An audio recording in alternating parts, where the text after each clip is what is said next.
¿Puede una guerra, literalmente, borrar a un pueblo del mapa? Pues en la historia de Sudamérica, un conflicto estuvo a punto de conseguirlo, dejando una cicatriz tan profunda que todavía hoy se siente. Hoy vamos a meternos de lleno en uno de los episodios más brutales de la historia moderna, la Guerra del Paraguay. 4/5. Esto no es una estadística cualquiera, no. Es la proporción de la población de un país entero que desapareció en solo 6 años. La pregunta es obvia y terrible. ¿Cómo demonios pudo ocurrir algo así? Para entender este desastre, tenemos que viajar a 1862. Paraguay, un país encerrado en el corazón del continente, ve cómo llega al poder Francisco Solano López. En una región donde las fronteras no estaban claras y las ambiciones crecían, López toma una decisión que lo cambiaría todo. Va a modernizar y reforzar su ejército, cueste lo que cueste. La tensión en la zona, se podía cortar con un cuchillo. Es que la posición de Paraguay era una encerrona, atrapado entre dos vecinos gigantescos que no paraban de expandirse. Mientras Paraguay intentaba, calmar las aguas, cediendo históricamente en sus reclamaciones, Brasil y Argentina apretaban más y más, reclamaban más territorio. La situación era, a todas luces, insostenible. Y como suele pasar en estos casos, la chispa que lo prendió todo no saltó en un choque directo, sino en un tercer país. Una guerra civil en Uruguay se convirtió en el detonante perfecto. ¿Por qué? Porque Brasil y Argentina apoyaron a los rebeldes que iban en contra del gobierno uruguayo, un gobierno que, casualmente, era amigo de Paraguay. Lo que viene ahora es una cascada de malas decisiones, de represalias, una bola de nieve que se hizo imparable. La diplomacia, se fue por la ventana, y los ultimátums y los movimientos de tropas empezaron a marcar el ritmo, arrastrando a toda la región a una guerra total. Fue un efecto dominó del libro. Primero, López avisa a Brasil. Ni se os ocurra invadir Uruguay. Brasil, por supuesto, lo ignora. La respuesta de Paraguay: capturar un buque brasileño. La cosa escala, claro. Paraguay invade la provincia brasileña de Mato Grosso. Y para rematar, cuando Argentina le niega el paso para atacar Brasil por su territorio, Paraguay le declara la guerra también a Argentina. En cuestión de meses, el país se había quedado solo contra dos gigantes. Con la guerra ya en marcha, pasa algo que nadie se esperaba. Paraguay, en lugar de defenderse, de acobardarse, contra todo pronóstico, toma la iniciativa. Lanza una ofensiva audaz que lleva la guerra directamente al territorio de sus enemigos. La sorpresa fue mayúscula. Y es que el ejército paraguayo demostró una eficacia que dejó a todos con la boca abierta. No solo invadieron Mato Grosso con éxito y se hicieron con un montón de material de guerra, es que además tomaron la ciudad de Corrientes, en Argentina, y una de sus columnas llegó hasta Uruguayana, ya en Brasil. Sus vecinos estaban sencillamente atónitos.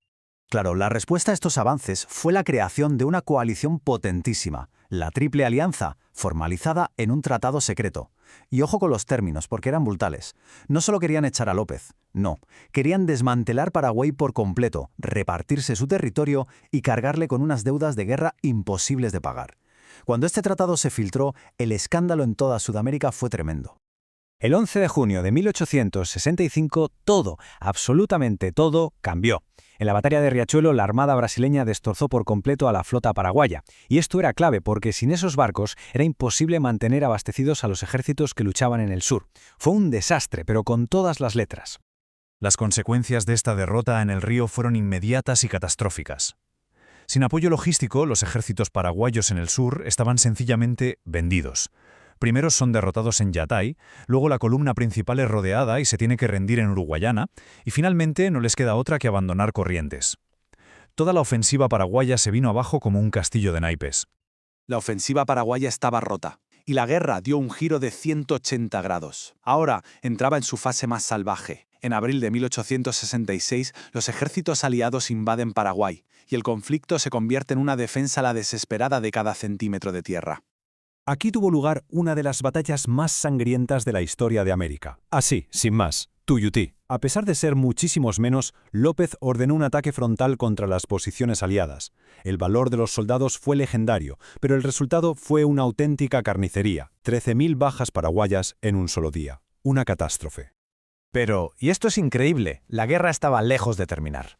Unos meses después, en Curupaití, la tortilla se dio la vuelta de una forma asombrosa. 18.000 soldados aliados asaltaron las trincheras paraguayas, defendidas por solo 5.000 hombres. Pues bien, en 2 horas, los aliados sufrieron 9.000 bajas y tuvieron que retirarse. Una victoria defensiva impresionante que frenó en seco el avance aliado durante meses. Después de esta victoria tan bestia, se abrió una pequeña puerta a la paz.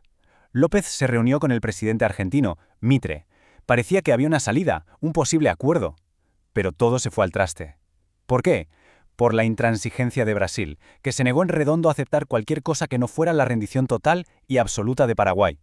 Así que la guerra de desgaste continuó. En 1868, la flota brasileña por fin consiguió pasar de largo la fortaleza de Humaitá, que era el corazón de la defensa paraguaya. En ese momento, toda la línea defensiva quedó básicamente inútil, y López y lo que quedaba de su ejército tuvieron que retirarse, otra vez hacia el interior del país. Y con esto entramos ya en la fase final, la más trágica y desesperada de todas. Con las defensas rotas, el ejército paraguayo se enfrenta a una aniquilación casi segura mientras los aliados se les echan encima por todas partes. Aquí los números hablan por sí solos, y son demoledores. En la campaña de Piqui City, López tenía con suerte 10.000 hombres, los aliados más de 32.000. La situación era sencillamente imposible. Diciembre de 1868 fue un mes nefasto. Una batalla tras otra, los restos del ejército paraguayo fueron cayendo. Y Tororo, Ababay y por último una batalla de 7 días en Lomas Valentinas. El resultado, para usar las palabras de la época, fue que el ejército quedó completamente destrozado. Y es aquí, en medio de la derrota, cuando vemos el lado más oscuro y polémico de López, convencido de que había una conspiración en su contra, ordenó ejecutar a cientos de personas, entre ellos a su propio hermano y a su cuñado. Es un capítulo negro que desde luego mancha su figura como defensor de la nación. Lo que viene ahora es de una tristeza increíble. López junta a niños y ancianos para formar un último y desesperado ejército. La retirada hacia el norte es descrita como un penosísimo calvario, mientras los aliados ponen un gobierno títere en Asunción y la persecución para darle caza continúa. Y el final llegó el 1 de marzo de 1870.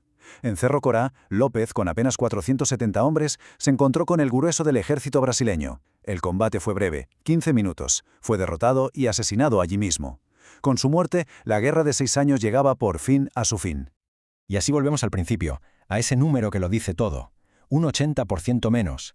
La guerra le había costado la vida a 4 de cada 5 paraguayos, sobre todo hombres. Una catástrofe demográfica como pocas se han visto en la historia moderna. La guerra terminó sí, pero dejó una herida que tardaría más de un siglo en empezar a cicatrizar.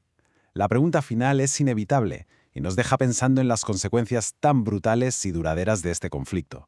La pregunta es, ¿cómo se reconstruye una nación desde la aniquilación casi total?